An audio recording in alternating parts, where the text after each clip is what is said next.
So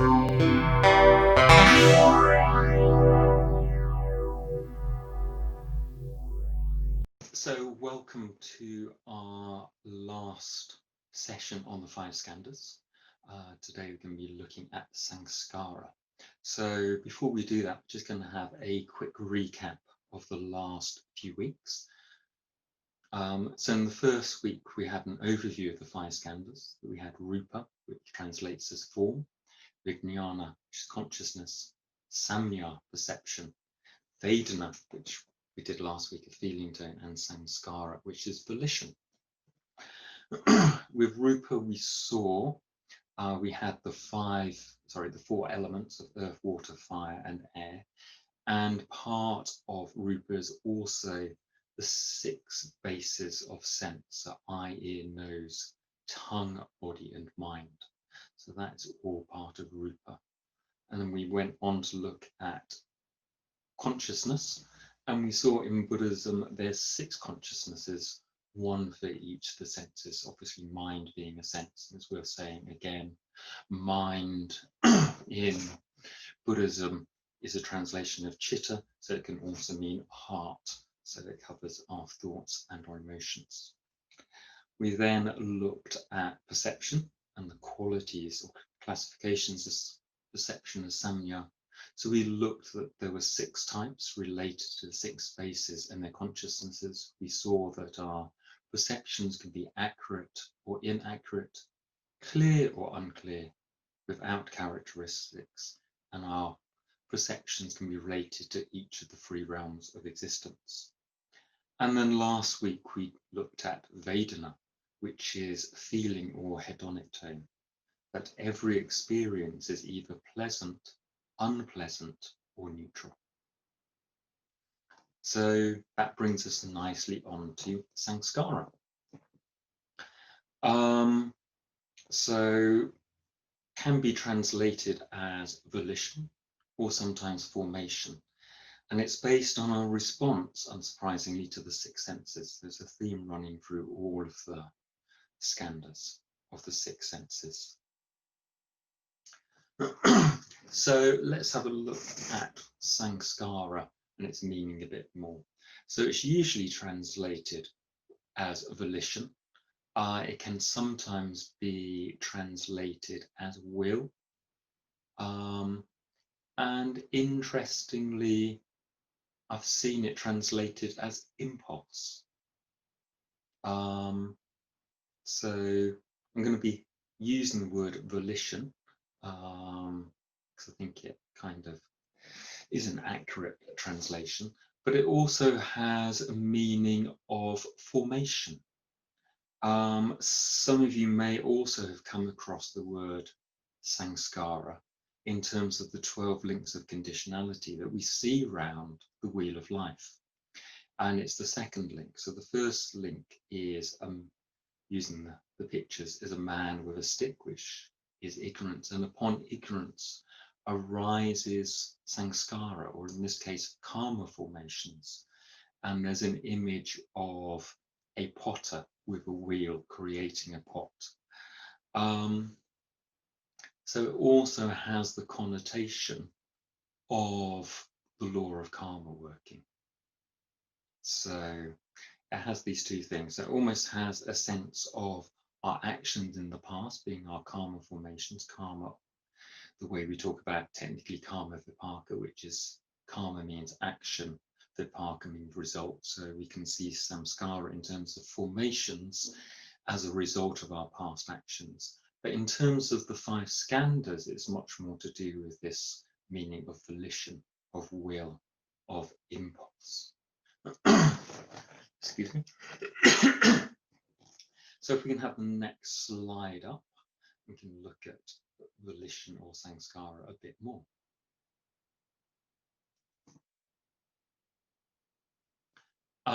So the first thing I'm going to say is some of you may be familiar with the list of the 51 mental events.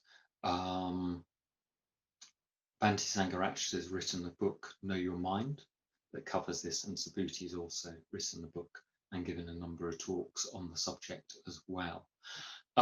So quite a lot of the 51 mental events are different emotional responses that we can have. And I suppose it comes from maybe 2000 years ago.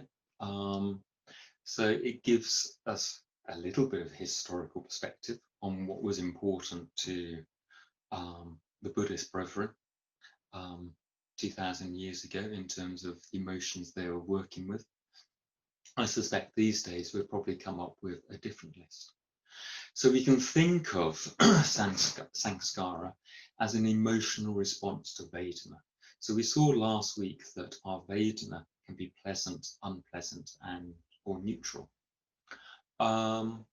So when we have a pleasant Vedana or feeling tone, we pull towards it, we want more of it. When we have an unpleasant Vedana, we push away. And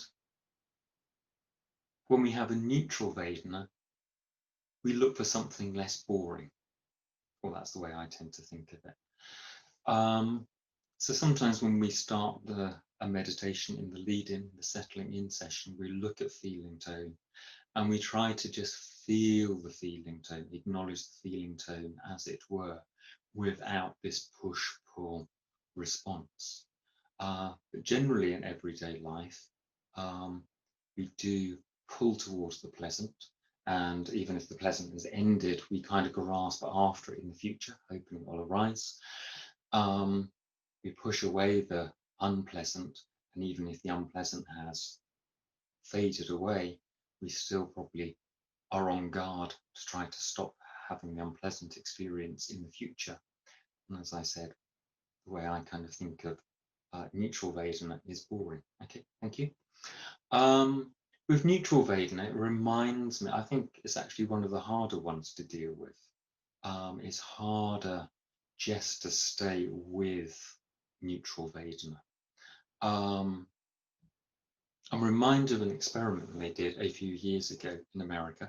It was an end of a whole range of experiments to look at people's responses to their own experience. And they put people in a room by themselves.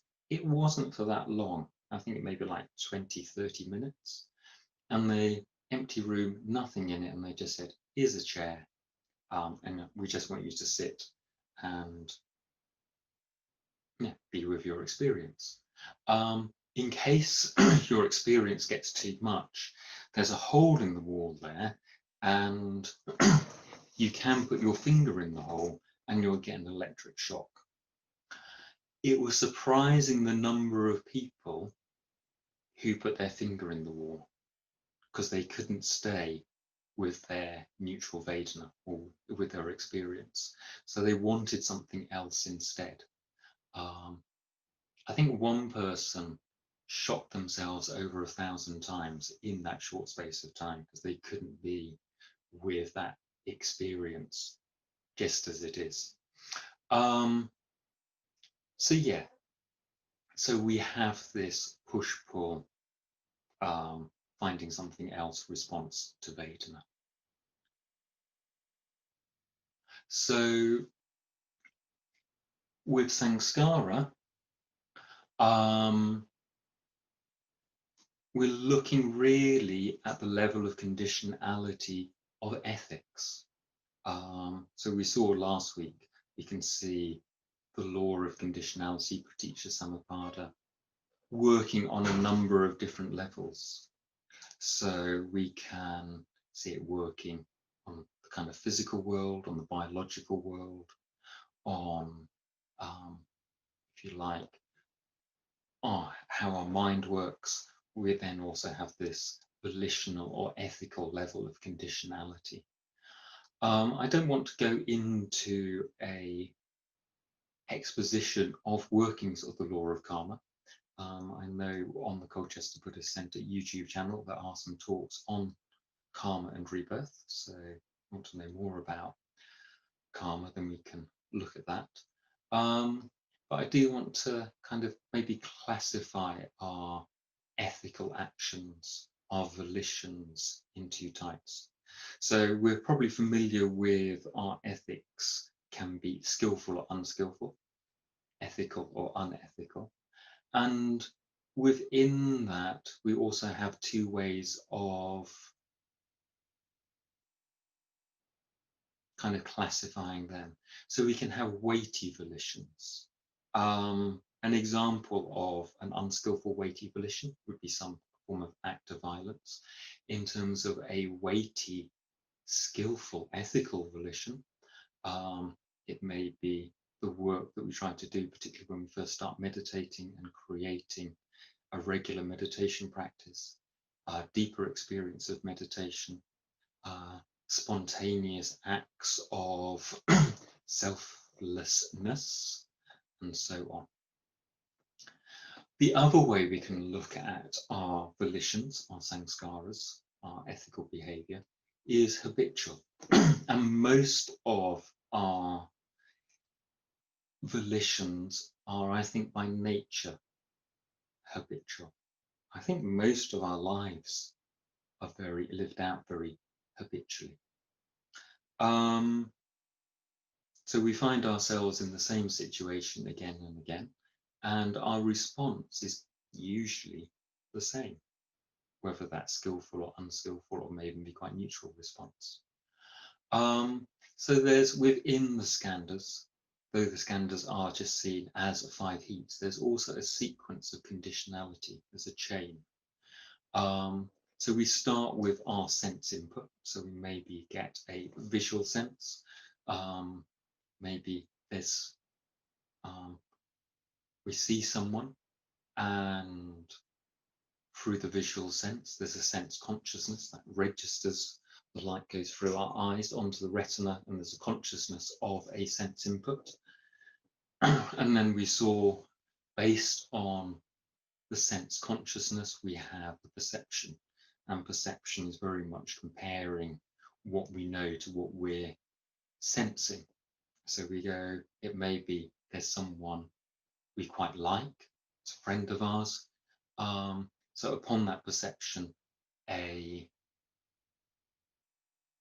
pleasant Vedana arises, and then there'll be generally a movement towards that person. If on the perception stage it was someone we don't like, some of you in the class have just done the metta bhavana, and in the 4th stage we contemplate the person we currently have difficulties with. So if they arise in our perception, we probably have an unpleasant Vedana and we push away. And we saw last week that the Vedana that arises, whether it's pleasant, unpleasant, or neutral, is based on our past condition. We can't do anything about that. And most of the time, our response to that push, pull, or indifference, that volition to the Vedana, is quite habitual. So this just reinforces our habits. So to change our habitual response, we sometimes actually need to change our input. I'm going to say that again. So sometimes to change our habitual responses, our habitual volitions, we may need to change the input. So we may need to start, even though it's a volition itself, to try to change that, to work on some of our more deep-seated habitual patterns. We often have to change our environment. So it could be something in terms of who we hang out with, what we watch on TV. If you watch lots of violent films, for example, that's going to have an effect on maybe our sleep. We may have violent dreams that may then leave us in a particular kind of emotional state the next day. So it's worth looking at how do we change, because how we change is based on changing our volitions.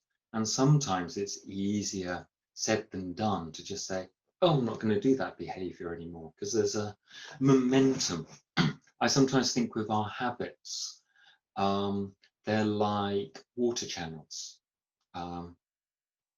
streams, rivers, big estuaries, and water will flow down the path of least resistance. And generally, our habitual behavior flows down the path of least resistance. And when we start to change our behavior, when we want to become more ethical, more aware, excuse me,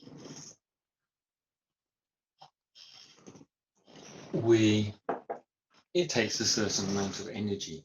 So some of that maybe we can't work directly on. When I see a person I currently have difficulties with, I'm not going to get angry.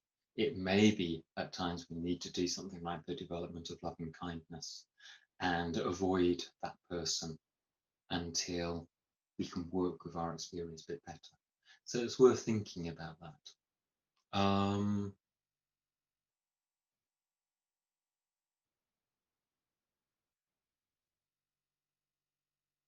So in Buddhism, there's a phrase called guarding the gates of the senses. So our sense inputs, particularly the five physical senses, but also the mind, really have an effect on our volitions, and our volitions have an effect on how we are in the future. So by guarding the senses, by seeing what comes in and going, actually, yes, I want some of that. No, I don't want that because I know the consequences. We can start changing our behavior. So it's working out if we want to change our habitual patterns, at what point do we have influence? I did say one of the translations of Sanskara Volition is will. There's an interesting kind of debate in Buddhism, if you like, of do we have free will? So the traditional dichotomy is we either have free will or everything's determined. So within conditionality, we have a little bit of free will. We have a little bit of choice. A lot of our momentum, our karma formations, Sanskara in that sense, carries us forward, and we have a certain momentum. We have a certain propensity to go down the path of least resistance. So to change ourselves, we need to work out at what point can we have an effect on our volitions, and some of that will come with experience. So our volitions primarily arise, our habitual volitions arise on sense input. So it's worth bearing that in mind. So if we change our sense input, we can change our habitual patterns. So to summarize, I've got one more slide left.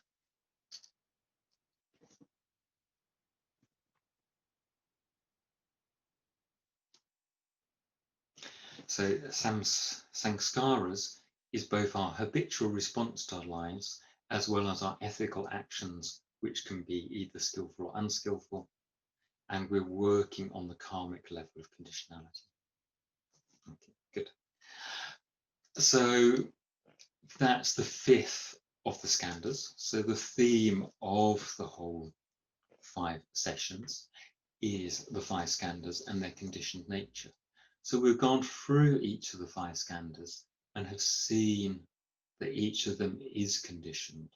We've seen how the physical realm is conditioned by the laws of physics, and so on. We've seen how our consciousness changes. We have different consciousnesses, and just by changing what we're looking at in terms of rupa, in terms of form, that changes our consciousness. We've seen how we can change our perceptions, both based on what we are cognizing in terms of consciousness, but also in terms of our level of perception, in terms of, are we seeing the world in a normal way, or are we seeing the world almost from a meditative spiritual way? And we've seen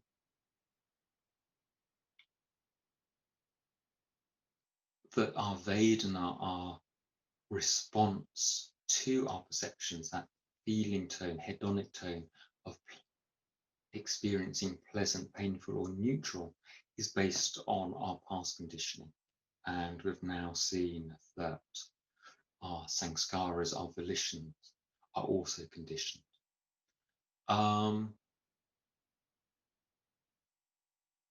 So these 5 heaps, these 5 skandhas, encompass the whole of our world and our experience.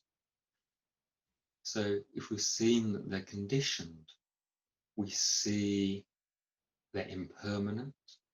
We see that things are impermanent. They can't provide any lasting satisfaction.